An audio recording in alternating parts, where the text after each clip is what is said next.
اعوذ باللہ من الشیطان الرجیم بسم اللہ الرحمن الرحیم رب اشرح لی صدری ویسر لی امری واحلل عقدۃ من لسانی یفقہوا قولی واجعل لی وزیرا من اہلی اللہم صلی علی محمد وآل محمد وبارک وسلم وسلموا تسلیما۔ الحمدللہ آج ہم اپنے 13ویں پارے کا آغاز کر رہے ہیں۔ ہم سورہ یوسف پڑھ رہے تھے۔ سورہ یوسف جو قرآن کریم کا ایک بہترین قصہ اور جو قصے کی ہی ایک طولانی شکل میں ہے، یعنی پورا ہی ایک ساتھ جناب یوسف علیہ السلام کا قصہ اللہ رب العزت نے بیان کیا ہے۔ باقی انبیاء کے جو قصے ہیں وہ تھوڑے تھوڑے کر کے تمام صورتوں میں جو ہے وہ ڈیفرنٹ انداز میں آئے ہیں، لیکن یہ ایک ایسا قصہ ہے جو اللہ تعالیٰ نے ایک روانی شکل میں یعنی اس کو بیان کیا ہے۔ تو ہم اسی کو پڑھ رہے تھے۔ اللہ تعالیٰ کے بابرکت نام سے اپنے سبق کا آغاز کرتے ہیں۔ اللہ رب العزت فرماتے ہیں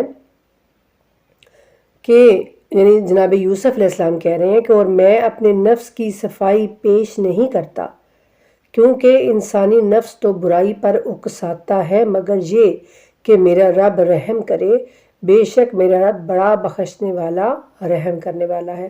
یعنی جب پتہ چل گیا کہ جناب یوسف علیہ السلام جو ہیں وہ پاک و پاکیزہ تھے، تو جناب یوسف اب اپنے بارے میں خود کہہ رہے ہیں کہ میں اپنے نفس کی صفائی نہیں کہتا کہ میں بڑا کوئی پاک و پاکیزہ ہوں، لیکن اللہ رب العزت جو ہے وہ جس کو بچا لے، جس کو وہ چاہے اس پہ اپنا رحم کر دے۔ اور بادشاہ نے کہا اسے میرے پاس لے آؤ، میں اسے خاص طور سے اپنے لیے رکھوں گا۔ پھر جب یوسف نے بادشاہ سے گفتگو کی تو اس نے کہا بے شک آج آپ ہمارے با اختیار امانت دار ہیں۔ یعنی گفتگو میں بادشاہ نے جناب یوسف علیہ السلام کی ایمانداری اور ان کے اخلاق کی تعریف کی۔ یوسف نے کہا مجھے ملک کے خزانوں پر مقرر کریں کہ میں بلا شک خوب حفاظت کرنے والا اور مہارت رکھنے والا ہوں۔ اور اس طرح ہم نے یوسف کو اس ملک میں اقتدار دیا کہ وہ جہاں چاہیں اپنا مسکن بنا لیں۔ ہم جسے چاہتے ہیں اپنی رحمت سے نوازتے ہیں، اور نیک لوگوں کا اجر ہم ضائع نہیں کرتے۔ اور آخرت کا اجر تو ایمان اور تقوی والوں کے لیے زیادہ بہتر ہے۔ اور برادران یوسف، اب جو یوسف علیہ السلام کے بھائی تھے جنہوں نے ان کو کنویں میں ڈال دیا تھا اور جا کے باپ سے کہا تھا کہ اس کو بھیڑیا کھا گیا ہے، اب وہ مصر آئے۔ برادران یوسف مصر آئے اور یوسف کے ہاں حاضر ہوئے۔ بس یوسف علیہ السلام نے تو انہیں پہچان لیا اور وہ یوسف کو پہچان نہیں رہے تھے، کیونکہ جناب یوسف اس وقت بہت چھوٹے تھے اور اب ماشاءاللہ وہ ایک نوجوان ہو چکے تھے۔ اور جب یوسف ان کے لیے سامان تیار کر چکے تو کہنے لگے دوبارہ آؤ تو باپ کی طرف سے اپنے ایک ستیلے بھائی کو میرے پاس لانا۔ ستیلا بھائی بنیامین جن کا نام تھا، وہ جناب یوسف علیہ السلام کے سگے بھائی تھے، ایک یعنی ماں جائے تھے دونوں۔ تو جناب یوسف نے کہا کہ جب اب تم دوبارہ آؤ تو ان کو بھی ساتھ لیتے آنا، میرے بھائی کو بھی، تاکہ میں یعنی وہ اپنے دل میں تو یہ کہہ رہے تھے نا کہ تاکہ میں ان سے ملاقات کر لوں، تو بھائی کو میرے پاس لیتے آنا۔ کیا تم نہیں دیکھتے کہ میں پورا ناپتا ہوں اور بہترین مہمان نواز ہوں؟ بس اگر تم اس بھائی کو نہ لاؤ گے تو میرے پاس سے نہ تو تمہیں کوئی غلہ ملے گا اور نہ ہی تم میرے نزدیک آنا۔ انہوں نے کہا ہم اس کے والد سے اسے طلب کریں گے اور ہم ایسا کر کے رہیں گے۔ اور یوسف نے اپنے خدمتگاروں سے کہا کہ ان کی پونجی یعنی ان کے جو پیسے ہیں، جو غلے کی قیمت تھی، انہی کے سامان میں وہ رکھ دو، تاکہ جب وہ پلٹ کر اپنے اہل و عیال کی طرف جائیں تو اسے پہچان لیں۔ اس طرح ممکن ہے کہ وہ دوبارہ واپس آئیں۔ یعنی ایک طرف سے جناب یوسف علیہ السلام نے اپنے بھائیوں کے ساتھ رحم دلی بھی کی، اور اس لیے بھی کہ تاکہ وہ دوبارہ پھر جو ہے ان کے بھائی کو بھی لے کر ان کے پاس آئیں۔ پھر جب وہ اپنے والد کے پاس واپس گئے تو کہنے لگے اے ہمارے ابا، ہمارے لیے غلے کی بندش ہو گئی، لہٰذا آپ ہمارے بھائی کو ہمارے ساتھ بھیج دیجئے تاکہ ہم غلہ حاصل کریں، اور بے شک ہم بھائی کی حفاظت کریں گے۔ یعقوب علیہ السلام بولے کیا میں اس کے بارے میں تم پر اسی طرح اعتماد کروں جس طرح اس سے پہلے اس کے بھائی یوسف کے بارے میں کیا تھا؟ یعنی جس طرح میں نے یوسف کے بارے میں تم پر اعتماد کیا اور تم یوسف کو کھو کے آ گئے۔ تو پھر وہ خود ہی یہ سوال کر کے تو کہتے ہیں کہ اللہ بہترین محافظ ہے اور وہ سب سے بہترین رحم کرنے والا ہے۔ اور جب یعنی جناب یعقوب نے خود یہ بات ان سے کر کے نا تو خود ہی وہ اللہ کی جانب پھر مڑ گئے، اور جب انہوں نے اپنا سامان کھولا تو دیکھا کہ ان کی پونجی انہیں واپس کر دی گئی ہے، یعنی پیسے واپس ان کو لٹا دیے گئے۔ تو کہنے لگے، اے ہمارے ابا، ہمیں اور کیا چاہیے؟ دیکھیے ہماری یہ پونجی، ہمارے یہ پیسے بھی ہمیں واپس کر دیے گئے، اور ہم اپنے اہل و عیال کے لیے غلہ لائیں گے اور اپنے بھائی کی حفاظت بھی کریں گے، اور ایک اونٹ کا بوجھ غلہ زیادہ لائیں گے اور وہ غلہ آسانی سے حاصل ہو جائے گا۔ یعقوب علیہ السلام نے کہا، میں اسے ہرگز تمہارے ساتھ نہیں بھیجوں گا جب تک کہ تم اللہ کے ساتھ عہد نہ کرو، یعنی تم اللہ کی قسم نہ اٹھاؤ کہ تم اسے میرے پاس ضرور واپس لاؤ گے، مگر یہ کہ تم کسی مشکل میں گھیر لیے جاؤ۔ پھر جب انہوں نے اپنا عہد جو ہے وہ دے دیا تو یعقوب نے کہا، ہم جو بات کر رہے ہیں اس پر اللہ ضامن ہے۔ اور یعقوب نے کہا، بیٹو تم سب ایک ہی دروازے سے داخل نہ ہونا بلکہ الگ الگ دروازوں سے داخل ہونا، اور میں اللہ کے مقابلے میں تمہارے کچھ بھی کام نہیں آ سکتا۔ یہ ایک رسول کہہ رہے ہیں اپنے بچوں سے کہ دیکھو یہ یعنی مصلحتاً ایک جیسے ایک بندہ کرتا ہے نا کہ کہیں بعید نہیں کہ وہ اس بات سے کہ نظر نہ لگ جائے یا پھر کوئی اس طرح کی بات، تو جس کے لیے جناب یعقوب علیہ السلام نے اپنے بیٹوں سے کہا کہ دیکھو ایک ہی دروازے سے داخل نہ ہونا بلکہ الگ الگ دروازوں سے داخل ہونا، اور میں اللہ کے مقابلے میں تمہارے کچھ بھی کام نہیں آ سکتا۔ حکم صرف اللہ ہی کا چلتا ہے، اسی پر میں نے بھروسہ کیا اور بھروسہ کرنے والوں کو اسی پر بھروسہ کرنا چاہیے۔ اور جب وہ داخل ہوئے جہاں سے ان کے والد نے انہیں حکم دیا تھا تو کوئی انہیں اللہ سے بچانے والا نہ تھا، مگر یہ کہ یعقوب کے دل میں ایک خواہش تھی جسے انہوں نے پورا کر دیا۔ اور یعقوب یقیناً صاحب علم تھے، اس لیے کہ ہم نے انہیں علم دیا تھا، لیکن اکثر لوگ نہیں جانتے۔ اور جب یہ لوگ یوسف کے ہاں داخل ہوئے تو یوسف نے اپنے بھائی کو اپنے پاس جگہ دی، یعنی وہ سگے بھائی کو، اور کہا کہ بے شک میں ہی تیرا بھائی ہوں، پس ان لوگوں کے سلوک پر ملال نہ کرنا۔ پھر جب یوسف نے ان کا سامان تیار کر لیا تو اپنے بھائی کے سامان میں پیالہ رکھ دیا، یعنی وہ جس سے ناپ تول کرتے تھے نا وہ والا جو پیالہ تھا یا جو بھی وہ چیز تھی، وہ جناب یوسف علیہ السلام نے کہا کہ میرے بھائی کے وہ جو کہہ لیں بوری کہہ لیں جو بھی اس کے اندر رکھ دینا۔ تو پھر کسی پکارنے والے نے آواز دی کہ اے قافلے والو تم چور ہو۔ وہ ان کی طرف متوجہ ہوئے اور بولے، تمہاری کیا چیز کھو گئی ہے؟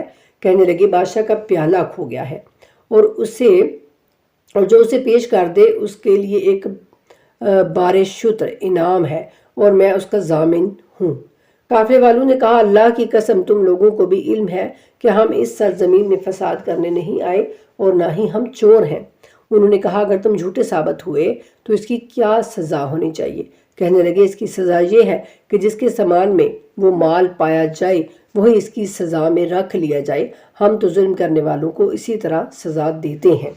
یہاں اب ان کو بالکل بھی یہ یعنی توقع نہیں تھی کہ ایسا ہو سکتا ہے کہ وہ پیالہ جو ہے ان کے بھائی کے ہی یعنی سامان میں سے نکل آئے۔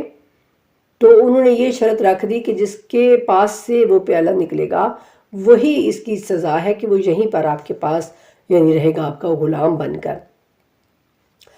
تو پھر یوسف نے اپنے بھائی کے تھیلے سے پہلے ان کے تھیلوں کو دیکھنا شروع کیا، پھر اسے اپنے بھائی کے تھیلے سے نکالا۔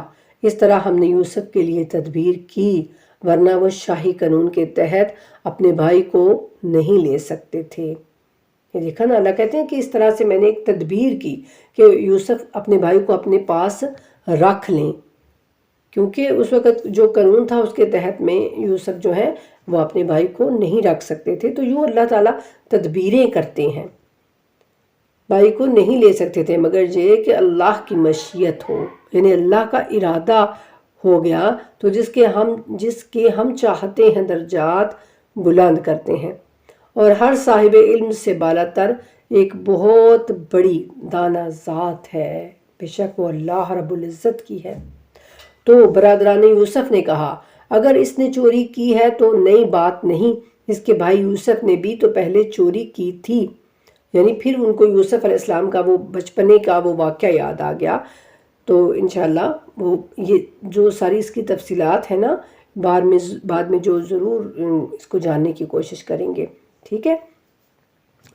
تو پس یوسف نے اس بات کو دل میں سہ لیا، یعنی ان کے اس تانے کو کہہ لیجئے کہ وہ یوسف جو ہے وہ اپنے دل پہ سہ کے چپ کر گئے اور اسے ان پر ظاہر نہ کیا، البتہ اتنا ضرور کہا تم لوگ برے ہو، نہ کہ ہم دونوں، یعنی تم سب برے ہو، ہم دونوں بھائی نہیں، اور جو بات تم بیان کر رہے ہو اسے اللہ بہتر جانتا ہے۔ وہ کہنے لگے اے عزیز، اس کا باپ بہت سن رسیدہ ہو چکا ہے، جو اس وقت مصر کا بادشاہ ہوا کرتا تھا اس کو عزیز مصر ہی کہا جاتا تھا۔ تو انہوں نے اس سے کہا کہ اے عزیز، اس کا باپ بہت یعنی بوڑھا ہو چکا ہے، بس آپ اس کی جگہ ہم میں سے کسی کو رکھ لیں، ہم میں آپ نیکی کرنے والے نظر آتے ہیں۔ یعنی جناب یوسف سے ان کے بھائیوں کہنے لگے بھائی کہ آپ ہم میں سے کسی ایک کو رکھ لیں اور بنیامین جو ہے ان کو ہمارے ساتھ جانے دیں، کیونکہ ان کے والد جو ہیں بہت بوڑھے ہو چکے ہیں۔ تو جناب یوسف علیہ السلام نے کہا کہ خدا کی پناہ، جس کے ہاتھ سے ہمارا سامان ہمیں ملا ہے، اس کے علاوہ ہم کسی اور کو پکڑیں، اگر ہم ایسا کریں تو زیادتی کرنے والوں میں سے ہوں گے۔ پھر جب وہ اس سے مایوس ہو گئے تو الگ ہو کر مشورہ کرنے لگے۔ ان کے بڑے نے کہا کیا تمہیں نہیں معلوم کہ تمہارے والد نے تم سے اللہ کا عہد لیا ہے اور اس سے پہلے بھی یوسف کے بارے میں تقصیر کر چکے ہو، یعنی اپنے باپ سے وہ جھوٹ بول چکے ہو اور اپنے باپ کا جو ایک یقین ہے وہ توڑ چکے ہو، لہٰذا میں تو اس سرزمین سے ہلنے والا نہیں ہوں جب تک میرے والد مجھے اجازت نہ دیں، یا اللہ میرے بارے میں کوئی فیصلہ نہ کرے اور وہ بہترین فیصلہ کرنے والا ہے۔ تم اپنے والد کے پاس جاؤ اور ان سے کہو اے ہمارے ابا جان، آپ کے بیٹے نے چوری کی ہے اور ہمیں جو علم ہوا اس کی ہم نے گواہی دے دی ہے اور غیب کے ہم ذمہ دار نہیں ہیں۔ اور اس بستی والوں سے پوچھئے جس میں ہم ٹھہرے تھے اور اس قافلے سے پوچھئے جس میں ہم آئے ہیں، اور یقین جانیے ہم بالکل سچے ہیں۔ یعقوب نے کہا بلکہ تم نے خود اپنی طرف سے ایک بات بنائی ہے، بس بہترین صبر کروں گا، امید ہے کہ اللہ ان سب کو میرے پاس لے آئے، اور یقیناً وہ بڑا دانا اور حکمت والا ہے۔ یعنی اللہ رب العزت نے جو علم دیا تھا جناب یعقوب کو، اس علم کی بنا پر جناب یعقوب کو پتا تھا کہ ان کا بیٹا زندہ ہے، جناب یوسف علیہ السلام۔ اللہ تعالیٰ نے ان کو نبوت جو عطا کرنی ہے تو وہ زندہ ہیں، اور جو اب یہ سارا بھی معاملات ہوا ہے تو پھر بھی اللہ وہ کہتے ہیں کہ میں اپنے اللہ کے لیے بہترین صبر کروں گا، مجھے اپنے اللہ پر پورا امید ہے، اللہ پر بھروسہ ہے کہ اللہ ان کو میرے پاس لے آئے گا۔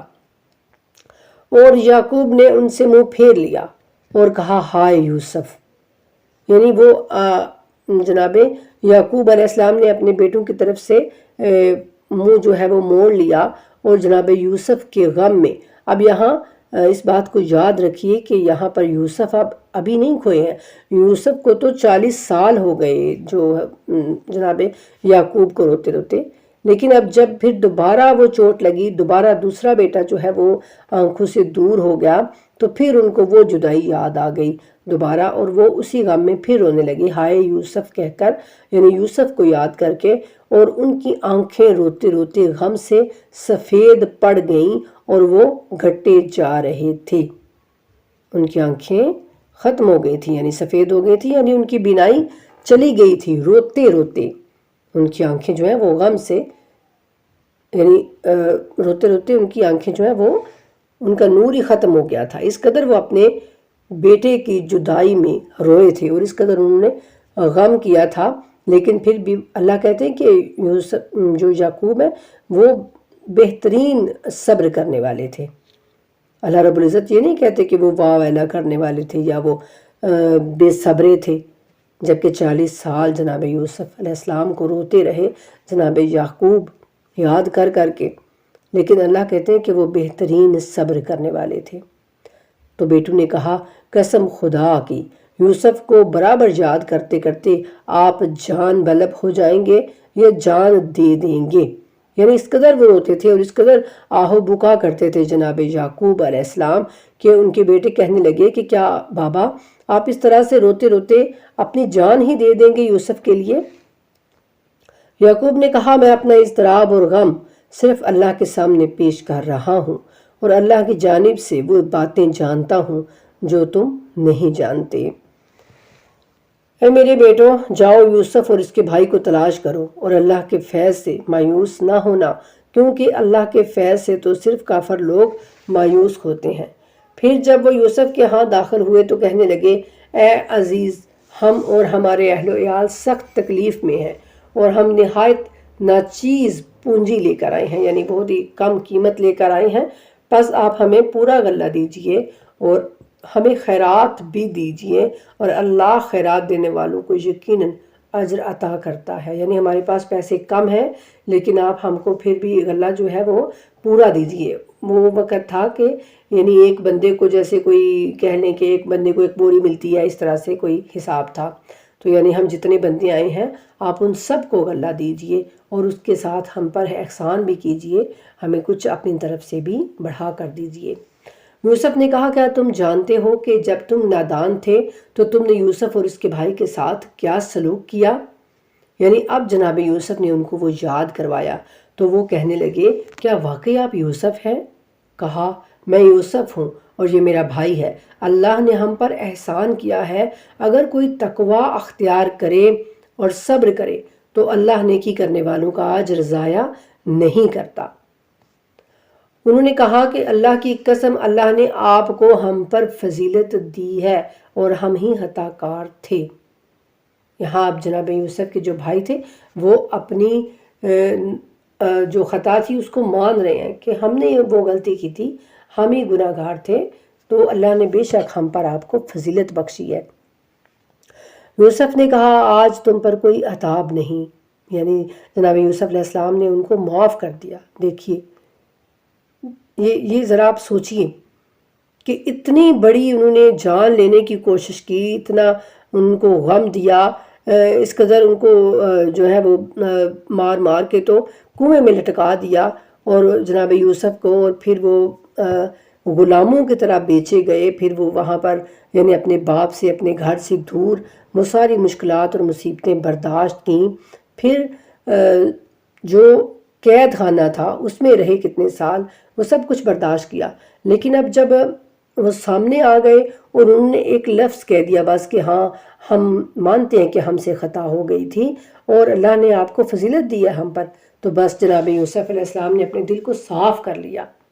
سبحان اللہ، ایسے ہی رتبے نہیں مل جاتے اللہ کی طرف سے، ایسے ہی اللہ تعالیٰ کسی کو نہیں چنتے، بلکہ ان کے اندر وہ خصوصیات موجود ہوتی ہیں جو اللہ کے برگزیدہ بندے ہوتے ہیں نا، ان کے پاس اللہ کی فضیلت لینے کے وہ ہوتے ہیں رتبے اور درجے وہ رکھتے ہیں، تو پھر اللہ تعالیٰ ان کو چن لیتے ہیں۔ تو بس یہ ایک بات کرنا تھی بھائی کی، تو جناب یوسف نے کہا کہ آج تم پر کوئی عذاب نہیں ہوگا، کوئی آپ کو یعنی میں عذاب نہیں دوں گا، کوئی آپ کو میں سزا نہیں دوں گا، اللہ تمہیں معاف کر دے گا اور وہ سب سے زیادہ رحم کرنے والا ہے۔ بلکہ اللہ سے بھی ان کے لیے معافی مانگ رہے ہیں کہ اللہ آپ کو معاف کر دے گا، اور یہ میرا کرتا لے جاؤ، پھر اسے میرے والد کے چہرے پر ڈال دو تو ان کی بصارت لوٹ آئے گی اور تم اپنے تمام اہل و عیال کو میرے پاس لے آنا۔ یعنی جو اللہ کے پیارے ہوتے ہیں، جو اللہ کے پیغمبر ہوتے ہیں، جو اللہ کے برگزیدہ بندے ہوتے ہیں، ان کی جو استعمال شدہ چیزیں ہوتی ہیں ان میں بھی جو ہے خصوصیات ہوتی ہیں۔ تو جناب یوسف علیہ السلام نے اپنا جو ہے وہ کرتا دیا، وہ خود ویسے بھی وہ اللہ سے دعا کر سکتے تھے کہ اللہ آپ میرے بابا کو ٹھیک کر دیں، ان کی جو آنکھیں ہیں وہ لوٹ آئیں، لیکن اللہ تعالیٰ ہر کام جو ہے ایک حکمت کے تحت کرتے ہیں۔ تو جناب یوسف نے اپنا کرتا دیا بھائیوں کو کہ جاؤ یہ لے جاؤ اور جا کے میرے باپ کی آنکھوں پہ ملنا، یعنی ان کے چہرے پہ ڈال دینا، تو وہ انشاءاللہ ٹھیک ہو جائیں گے۔ اور جب یہ قافلہ مصر کی سرزمین سے دور ہوا تو ان کے باپ نے کہا اگر تم مجھے بہکا ہوا نہ سمجھو تو یقیناً مجھے یوسف کی خوشبو آ رہی ہے۔ سبحان اللہ، یعنی جناب یعقوب کو بھی پتہ چل گیا ابھی قافلہ جو ہے وہ کچھ ہی دور مکہ کے مصر کی سرزمین سے نکلا ہی تھا کہ ان کے باپ کو بھی پتہ چل گیا کہ مجھے اپنے یوسف کی خوشبو آ رہی ہے۔ لوگوں نے کہا خدا کی قسم آپ اپنے اسی پرانے خبت میں مبتلا ہے، یعنی وہ غم جو آپ کے اندر ہے تو وہ اس کی وجہ سے آپ اس طرح کی بہکی بہکی باتیں کر رہے ہیں۔ پھر جب بشارت دینے والا آیا تو اس نے یوسف کا کرتا یعقوب کے چہرے پر ڈال دیا تو وہ فوراً بینا ہو گئے، یعنی ان کو نظر آنے لگا تو کہنے لگے کیا میں نے تم سے نہیں کہا تھا کہ میں اللہ کی طرف سے وہ باتیں جانتا ہوں جو تم نہیں جانتے۔ بیٹوں نے کہا ہے ہمارے ابا ہمارے گناہوں کی مغفرت کے لیے دعا کیجئے، ہم ہی خطا کار تھے۔ یعقوب نے کہا عنقریب میں تمہارے لیے اپنے رب سے مغفرت کی دعا کروں گا، وہ یقیناً بڑا بخشنے والا مہربان ہے۔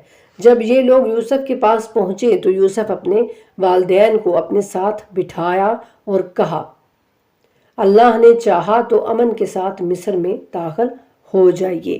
یعنی پھر یہ سارا قافلہ، سارے جو وہاں پہ رہتے تھے نا ان کا خاندان، وہ سارے کا سارا مصر میں چلا گیا اور وہیں پر یہ رہنے لگے۔ اور یوسف علیہ السلام نے اپنے والدین کو تخت پر بٹھایا اور وہ سب ان کے آگے سجدے میں گر پڑے۔ یہ وہ خواب تھا جو جناب یوسف علیہ السلام کو اللہ رب العزت نے بچپن میں دکھایا تھا، اور اس کا تذکرہ جب وہ باپ سے کر رہے تھے جو پھر ان کے بھائیوں نے سن لیا کسی بھی طریقے سے تو وہ ان کے دشمن بن گئے کہ اللہ تو ان پر بڑی فضیلتیں کرنے والا ہے، تو ہم جو ہے یعنی ایسا نہیں ہونے دیں گے یا پھر کچھ اس طرح سے۔ تو یہ وہ خواب تھا جب سب کے سب ان کے سامنے سجدے میں گر پڑے اور یوسف نے کہا ابا جان یہی میری اس خواب کی تعبیر ہے جو میں نے پہلے دیکھا تھا، بے شک میرے رب نے اسے سچ کر دکھایا اور اس نے سچ مجھ پر احسان کیا جب مجھے زندان سے نکالا بعد اس کے کہ شیطان نے میرے اور میرے بھائیوں کے درمیان فساد ڈالا۔ یعنی جو بھی کوئی غلط کام کرتا ہے تو وہ شیطان اس سے کرواتا ہے، شیطان کے بہکاوے میں انسان آ جاتا ہے۔ لیکن اللہ کہتے ہیں نا، جب جنگ احد میں ہم پڑھ کے آئے تھے پیچھے کہ اللہ کہتے ہیں کہ انسان کے اندر وہ ایسی کچھ خصوصیات ہوتی ہیں کہ جن کی وجہ سے پھر شیطان ان پر قابو پاتا ہے۔ یعنی انسان کے اندر وہ خاصیت اس نے خود بنائی ہوتی ہے تو تب شیطان اس پر قابو پا لیتا ہے، ورنہ شیطان اس پر قابو نہیں پا سکتا۔ تو فساد ڈالا، آپ کو صحرا سے یہاں لے آیا، یقیناً میرا رب جو چاہتا ہے اسے تدبیر خفی سے انجام دیتا ہے، اور یقیناً وہی بڑا دانا اور حکمت والا ہے۔ اور اے میرے رب تو نے مجھے اقتدار کا ایک حصہ عنایت فرمایا اور ہر بات کے انجام کا علم دیا۔ آسمانوں اور زمین کے پیدا کرنے والے تو ہی دنیا میں بھی میرا سرپرست ہے اور آخرت میں بھی۔ مجھے دنیا سے مسلمان اٹھا لے اور نیک بندوں میں شامل فرما۔ اب یہ جناب یوسف علیہ السلام کی دعا ہے۔ یہ غیب کی خبروں کا ایک حصہ ہے جنہیں ہم آپ کی طرف وحی کر رہے ہیں، اور ورنہ آپ اس وقت ان کے پاس موجود نہ تھے جب وہ اپنا عزم پختہ کر کے سازش کر رہے تھے۔ یہ اب جناب نبی پاک صلی اللہ علیہ وآلہ وسلم کو اللہ مخاطب کر رہے ہیں کہ یہ ساری باتیں جو ہم آپ کو بتا رہے ہیں یہ ساری غیب کی خبریں ہیں، اور آپ کتنے ہی خواہش مند کیوں نہ ہوں ان لوگوں میں سے اکثر ایمان لانے والے نہیں ہیں۔ یعنی ان سب باتوں کو یہ سارا قصہ سنا کے تو اللہ رب العزت یہ بتانا چاہ رہے ہیں کہ جو مکے والے ہیں یہ بھی سارے یعنی آپ کے وہ رشتہ دار ہی ہیں نا، وہ یعنی کہ آپ کا ایک قبیلہ ہے، خاندان ہے، تو وہ جو خاندان تھا یوسف کا اس کے بھی سگے بھائیوں نے اس کے ساتھ یہ سارا کچھ کیا تھا۔ تو انبیاء کے ساتھ ایسا ہوتا آیا ہے، اور پھر ضروری نہیں ہے کہ سب کے سب لوگ جو ہے وہ ایمان والے بن جائیں۔ تو آپ چاہے کتنی ہی آرزو کریں، یعنی رسول اللہ صلی اللہ علیہ وآلہ وسلم بہت زیادہ غمگین رہتے تھے لوگوں کے بارے میں کہ یا اللہ یہ آخر اسلام کیوں نہیں قبول کرتے، یہ اپنے اللہ پر ایمان کیوں نہیں لے کے آتے۔ تو یہ سارا قصہ سنا کے اللہ تعالیٰ اب یہ کہہ رہے ہیں کہ آپ کتنی خواہش مند کیوں نہ ہوں ان لوگوں میں سے اکثر ایمان لانے والے نہیں ہیں، اور حالانکہ آپ اس بات پر ان سے کوئی اجرت بھی نہیں مانگتے، یعنی جو آپ ان کو تبلیغ کر رہے ہیں اس سے آپ کوئی اجرت نہیں مانگ رہے ان سے کہ مجھے آپ اتنے پیسے دیں، تو میں آپ کو کچھ پڑھاؤں گا، جیسے آج کل درسوں میں ہو رہا ہے، جیسے آج کل کوئی پڑھانے والا جو ہے وہ کتنی اجرت مانگتا ہے کہ میں اتنے مہینے کے لوں گا تب آپ کو میں یہ علم دوں گا۔ تو اللہ کہتے ہیں کہ آپ تو جو ہے ان سے کچھ مانگتے بھی نہیں ہیں، پھر بھی آپ ان کو قرآن کی تعلیم دے رہے ہیں، اور یہ قرآن تو عالمین کے لیے بس ایک نصیحت ہے۔ اور آسمانوں اور زمین میں کتنی ہی نشانیاں ہیں جن پر سے یہ لوگ بغیر اطلاع کے گزر جاتے ہیں، یعنی اتنی اللہ کی نشانیاں ہیں کہ لوگ بغیر غور و فکر کیے ان پر سے گزر جاتے ہیں۔ ان میں سے اکثر لوگ اللہ پر ایمان لائے بھی ہیں تو اس کے ساتھ شرک بھی کرتے ہیں، یعنی وہ اپنے منہ سے یہ کہتے ہیں کہ ہم ایمان لائے لیکن ان کے اندر شرک ابھی تک موجود ہے۔ کیا یہ لوگ اس بات سے بے فکر ہیں کہ اللہ کی طرف سے کوئی عذاب انہیں گھیر لے یا ناگہاں قیامت کی گھڑی آ جائے اور انہیں خبر تک نہ ہو؟ تو کہہ دیجئے کہ یہی میرا راستہ ہے، میں اور میرے پیروکار یعنی میری تباہ کرنے والے جو میرے ساتھ چل رہے ہیں، ایمان والے پوری بصیرت کے ساتھ اللہ کی طرف دعوت دیتے ہیں، اور پاکیزہ ہے اللہ اور میں شرک کرنے والوں میں سے نہیں ہوں۔ اور آپ سے پہلے ہم ان بستیوں میں سے صرف مردوں ہی کو بھیجتے رہے ہیں، یعنی جو یہ کہتے ہیں نا کہ کوئی فرشتہ کیوں نہیں آتا، تو آپ تو ہم جیسے ہی ہیں، تو اللہ وہ بتا رہے ہیں ہم کہ پہلے بھی ہم ان بستیوں میں صرف مردوں ہی کو بھیجتے رہے ہیں جن کی طرف ہم وہی بھیجتے تھے۔ تو کیا یہ لوگ روئے زمین پر چل پھر کر نہیں دیکھتے کہ ان سے پہلے والوں کا انجام کیا ہوا؟ اور اہل تقویٰ کے لیے تو آخرت کا گھر ہی بہتر ہے، کیا تم عقل سے کام نہیں لیتے؟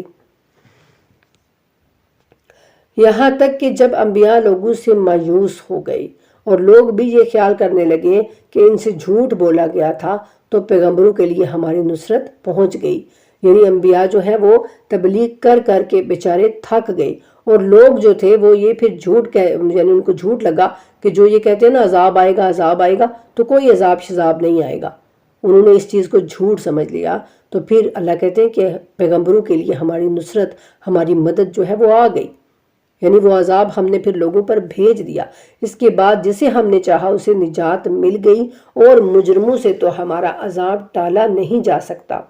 اور بے شک ان رسولوں کے قصوں میں عقل رکھنے والوں کے لیے عبرت ہے، یعنی اللہ کہتے ہیں یہ قصے میں تم کو یوں ہی نہیں سنا رہا ہوں، ان قصوں میں تمہارے لیے عبرت چھپی ہوئی ہے، ان قصوں میں تمہارے لیے نشانیاں ہیں، مثالیں ہیں، نصیحتیں ہیں، اور یہ قرآن کھڑی ہوئی باتیں نہیں ہیں، یعنی اس طرح کی باتیں نہیں ہیں کہ جو خود سے ہی کوئی گھڑ لے، بلکہ اس سے پہلے آئے ہوئے کلام کی تصدیق ہے، یعنی یہ جو اللہ کی طرف سے پہلے کلام آئے ہیں نا، تمام صحیفے، توریت، زبور، انجیل، ان سب کی یہ تصدیق کرتا ہے، انہیں جیسا ہی یہ کلام ہے، جو ان کے اندر باتیں تھیں وہی اس کے اندر بھی ہیں، ہر تفصیل جو ہے وہی ہے، اور اللہ کہتے ہیں کہ اس میں ہر چیز کی تفصیل ہے، اور ایمان والوں کے لیے ہدایت بھی ہے اور رحمت بھی ہے۔ الحمدللہ سورہ یوسف مکمل ہوئی، اور اب آگے ہم پڑھنے جا رہے ہیں سورہ رعد۔ سورہ رعد یہ مدنی سورت ہے، ٹھیک ہے، اللہ کے بابرکت نام سے جو رحمان الرحیم ہے۔ الف لام میم را، یہ وہی حروف مقطعات جن کے بارے میں کوئی نہیں جانتا سوائے اللہ اور اس کے رسول کے۔ یہ کتاب کی آیات ہیں، اور جو کچھ آپ کے رب کی طرف سے آپ پر نازل کیا گیا ہے وہ حق ہے، لیکن اکثر لوگ ایمان نہیں لاتے۔ اور اللہ وہ ذات ہے جس نے آسمانوں کو تمہیں نظر آنے والے ستونوں کے بغیر بلند کیا۔ سبحان اللہ، دیکھیے کتنی، یعنی اس کو ہم نظر انداز کر دیتے ہیں، ہم کچھ سوچتے ہی نہیں اس بارے میں، اللہ اس چیز کی طرف ہماری نظر کروا رہے ہیں کہ دیکھو تو صحیح، تمہیں اگر کوئی بھی چھت کھڑی کرنی ہوتی ہے تو تم نیچے کتنے ستون کھڑے کرتے ہو، پھر اس کے اوپر تم چھت کھڑی کر سکتے ہو، تم بغیر ستونوں کے چھت نہیں کھڑی کر سکتے، لیکن اللہ وہ ذات ہے جس نے آسمانوں کو تمہیں نظر آنے والے ستونوں کے بغیر بلند کیا، پھر اس نے عرش پر سلطنت استوار کی اور سورج اور چاند کو مسخر کیا، ان میں سے ہر ایک مقررہ مدت کے لیے چل رہا ہے، وہی امور کی تدبیر کرتا ہے، وہی نشانیوں کو تفصیل سے بیان کرتا ہے، شاید تم اپنے رب کی ملاقات کا یقین کرو۔ یعنی یہ ساری چیزیں اللہ رب العزت نے تمہارے لیے پیدا کی ہیں، اور پھر ان کے اندر اگر تم سوچو تو تمہارے لیے نشانیاں ہیں کہ کوئی تمہارا رب ہے۔ ایسے یہ سب کچھ چیزیں وجود میں نہیں آ گئی ہیں، اور اللہ کہتا ہے کہ پھر تمہیں تفصیل کے ساتھ اپنی باتیں بتاتا ہوں تاکہ تمہیں یقین ہو جائے، شاید تم یقین کر لو کہ تمہیں اپنے رب سے ملاقات کرنی ہے۔ اور وہی ہے جس نے زمین کو پھیلایا اور اس میں پہاڑ اور دریا بنائے اور ہر طرح کے پھلوں کے 2 جوڑے پیدا کیے۔ سبحان اللہ۔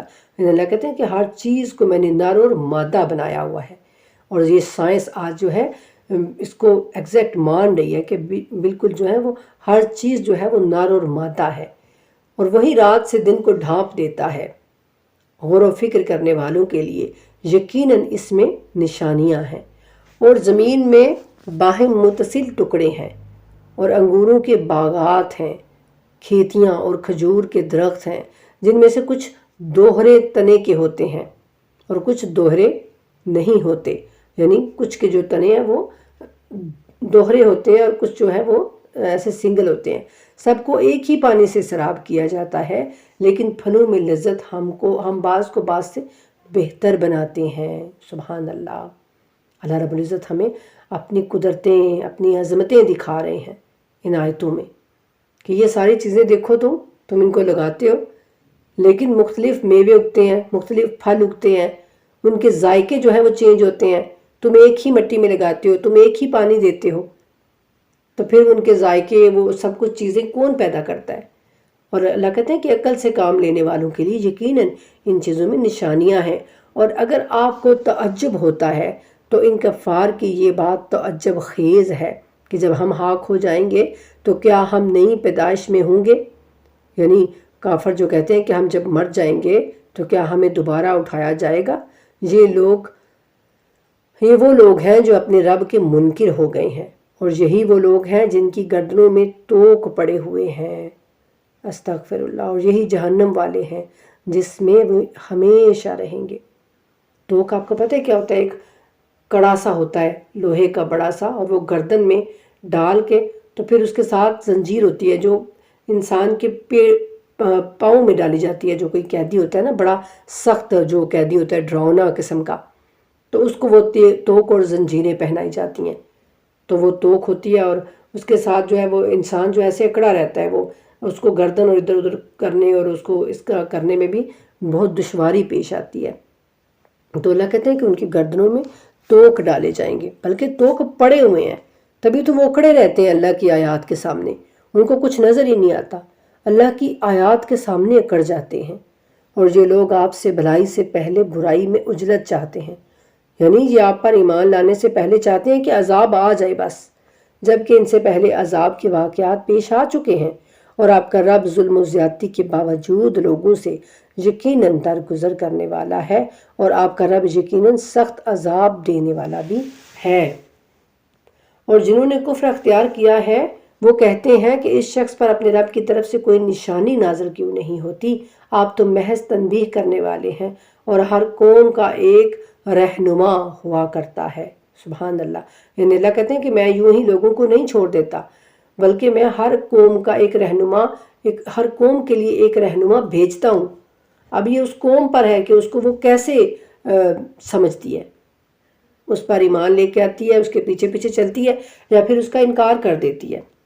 اور اللہ ہی جانتا ہے کہ ہر مادہ کیا اٹھائے ہوئے ہے، اور ارحام کیا گھٹاتے اور کیا بڑھاتے ہیں، اور اس کے ہاں ہر چیز کی ایک معین مقدار ہے۔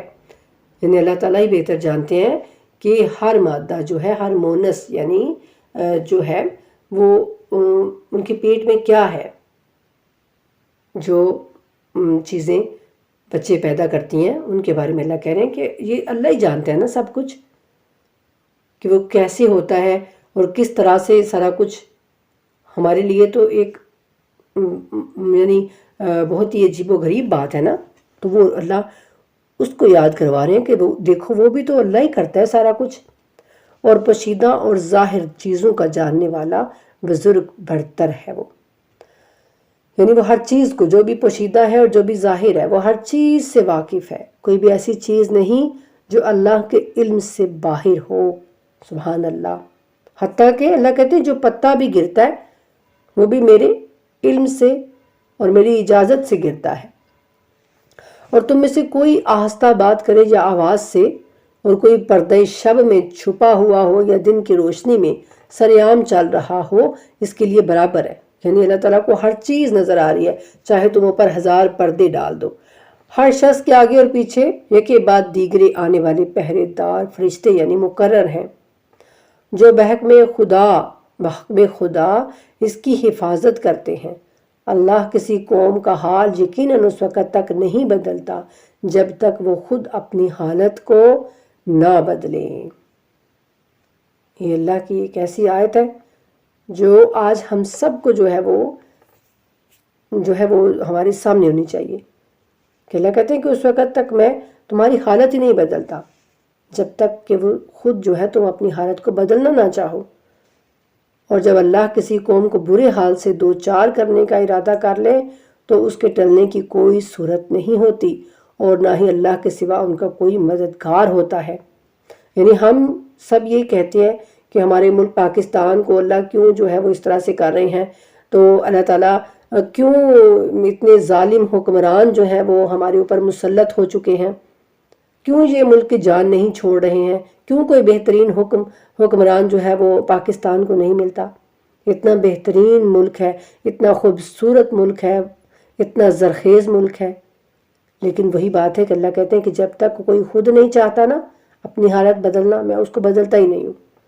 اچھا ہم کہیں نہیں ہم تو سب کچھ کر رہے ہیں، ہم تو ووٹ بھی دے رہے ہیں، ہم تو سب کر رہے ہیں، لیکن جو ہمارے اندر ہے برائیاں وہ کب ختم ہوں گی؟ یعنی آپ دیکھیں اوپر سے لے کے نیچے تک ہر شخص جو ہے وہ کرپٹ ہے، کسی نہ کسی طرح وہ کرپشن میں مبتلا ہے. ایک ٹھیلے والے سے لے کر آپ اوپر صدر تک چلے جائیں، ہر شخص آپ کو کرپٹ نظر آئے گا.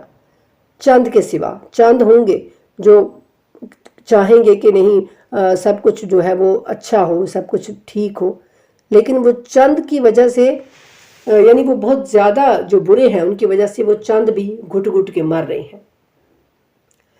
تو جب تک ہم خود اپنے آپ کو ٹھیک نہیں کریں گے، ہر شخص اپنے اندر سے برائیوں کو ختم نہیں کرے گا، تو تب تک اللہ رحم نہیں کرتا. اللہ تعالیٰ اسی وقت مدد کرتے ہیں جب ہم اپنے آپ کو ٹھیک کر لیتے ہیں. اللہ کہتے ہیں وہی ہے جو تمہیں ڈرانے اور امید دلانے کے لیے بجلی کی چمک دکھاتا ہے. یعنی بجلی سے ہمیں ڈر بھی لگتا ہے کہ کہیں وہ ہمارے اوپر گر نہ جائے.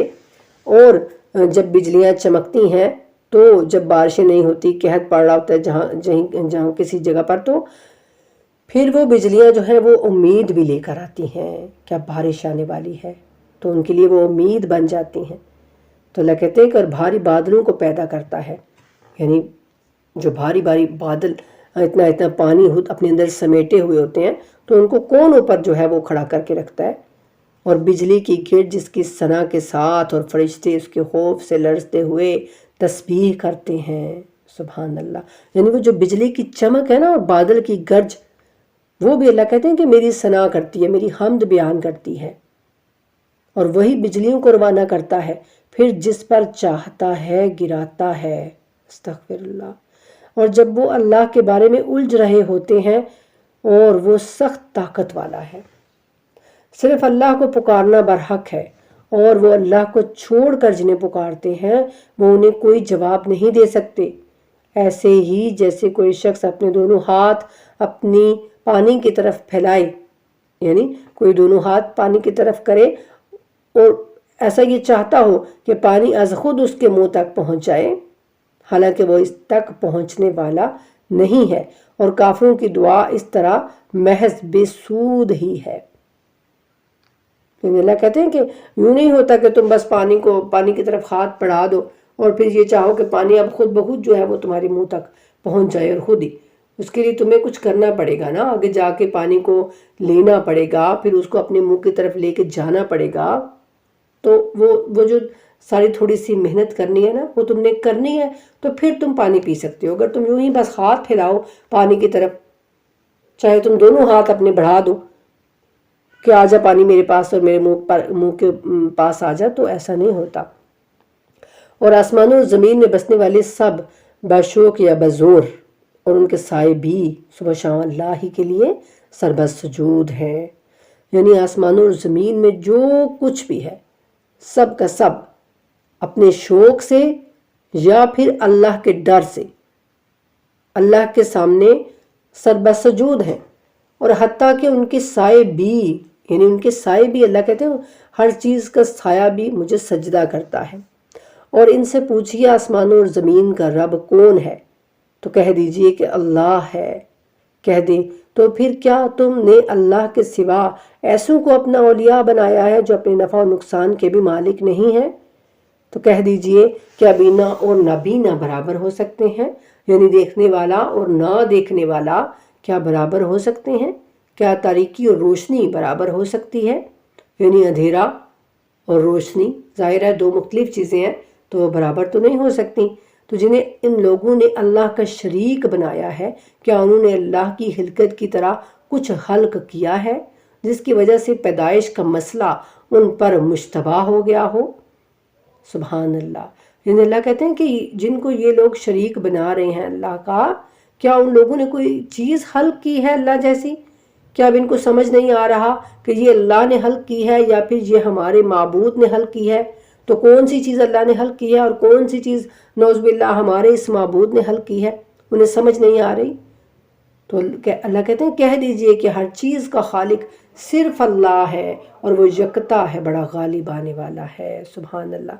اور اللہ نے آسمانوں سے پانی برسایا، پھر نالے اپنی گنجائش کے مطابق بہنے لگے، پھر سیلاب نے پھولے ہوئے جھاگ کو اٹھایا، اور ان دھاتوں پر بھی ایسے ہی جھاگ اٹھتے ہیں جنہیں لوگ زیور اور سامان بنانے کے لیے آگ میں تپاتے ہیں۔ اس طرح اللہ حق و باطل کی مثال بیان کرتا ہے۔ پھر جو جھاگ ہے وہ تو ناکارہ ہو کر ناپید ہو جاتا ہے، اور جو چیز لوگوں کے فائدے کی ہے وہ زمین میں ٹھہر جاتی ہے۔ اللہ اسی طرح مثالیں پیش کرتا ہے، اور جنہوں نے اپنے رب کی دعوت مان لی ان کے لیے بہتری ہے، اور جنہوں نے اس کی دعوت قبول نہیں کی وہ اگر ان سب چیزوں کے مالک بن جائیں جو زمین میں ہیں، اور اتنی دولت مزید بھی ساتھ ہو، تو وہ آخرت میں ان سب کو اپنی نجات کے لیے فدیہ دے دیں۔ ایسے لوگوں کا برا حساب ہوگا، اور جہنم ان کا ٹھکانہ ہوگا، اور وہ برا ٹھکانہ ہوگا۔ وما علینا الا البلاغ المبین۔ کل سے جیسا کہ آپ سب کو پتہ ہے کہ ہم جو ہے نا وہ ایک پارے کو 2 حصوں میں تقسیم کر کے تو پڑھ رہی ہوں، ٹھیک ہے؟ تو اس طرح سے آپ کے لیے بھی آسانی ہوئی ہوگی الحمدللہ سننے میں۔ تو آپ ضرور بتائیے گا کہ آپ کو کیسا لگا، کیسے سنا آپ نے۔ تو کمنٹ آپ کر ہی سکتے ہیں، اور لائک بھی آپ کر سکتے ہیں، اور اللہ کے کلام کو لائک تو کرنا ہی چاہیے۔ لیکن میں دیکھتی ہوں کہ جو لائکس ہیں وہ بہت کم ہوتے ہیں، بلکہ ہوتے ہی نہیں ہیں۔ اور جو آپ ٹک ٹاک کی ویڈیو دیکھیں نا، جو آپ گانوں کی اور استغفر اللہ کیسی کیسی ویڈیوز دیکھیں، ان کی اتنے لائکس ہوتے ہیں کہ آپ حیران ہو جاتے ہیں کہ یہ کون کر رہا ہے۔ اور اللہ کے کلام کو آپ دیکھیں تو یہ میرے لیے کوئی ایسی بات نہیں، مجھے تو اس سے کوئی فائدہ نہیں ہونے والا ہے۔ تو بس یہ دیکھ کے خوشی ہوگی کہ آپ اللہ کی کلام کو سن رہے ہیں، آپ اللہ کے ساتھ جڑ رہے ہیں، آپ اللہ کی کلام کو سننے کی اور سمجھنے کی کوشش کر رہے ہیں، اور پھر آپ میری باتوں کو جو ہے وہ غور سے سنتے ہیں، اور پھر مجھے بتایا بھی کریں اگر میری کوئی غلطی ہو اس میں، اگر کوئی مجھ سے، ظاہر ہے کوئی میں ایسی نہیں ہوں کہ اللہ معاف کرے، کہ اگر میری آپ کو کوئی بات بری لگ جاتی ہے تو آپ ضرور مجھے بتایا کریں، اور اگر کچھ کہیں پر غلطی ہو جاتی ہے تو وہ بھی مجھے ضرور بتایا کریں، مجھے خوشی ہوگی۔ اور لائکس ضرور کیا کریں، کیونکہ اس سے جو ہے نا یہ پتہ چلتا ہے کہ ہم اللہ سے کتنی محبت کر رہے ہیں۔